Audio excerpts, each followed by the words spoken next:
মহেশতলায় চোর অপবাদে 14 বছরের কিশোরকে উল্টো করে ঝুলিয়ে ইলেকট্রিক শক দেওয়ার ঘটনায় মূল অভিযুক্তকে গ্রেপ্তার করা হয়েছে। মুম্বাই থেকে গ্রেপ্তার করে কলকাতায় এনেছে পুলিশ।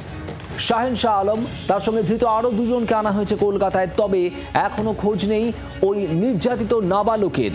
ওই নাবালক এখন কোথায় রয়েছে, কি অবস্থায় রয়েছে জানে না পরিবারও।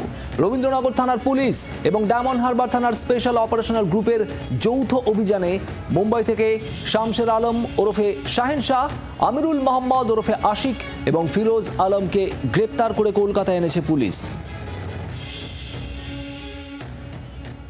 নাবালককে কোথায় লুকিয়ে রেখেছো? কোথায় লুকিয়ে রেখেছো? সব ফাঁসানো হচ্ছে। তোমরা পালিয়ে গেছিলে কেন? এইটা ছেলের বাবাদের ঘরে ফাঁসে। তুমি পালিয়ে গেছিলে কেন তোমরা তাহলে? ভয়তে পালিয়ে গেছিলাম। ভয় কোথায়? না, আমাকে মারার জন্য পালিয়েছিল। কোথায় লুকিয়ে রেখেছো? ছেলেকে কোথায় লুকিয়ে রাখা হয়নি, কারখানা থেকে পালিয়ে গেছে। আচ্ছা, কেন মারধরটা কেন করেছিলে?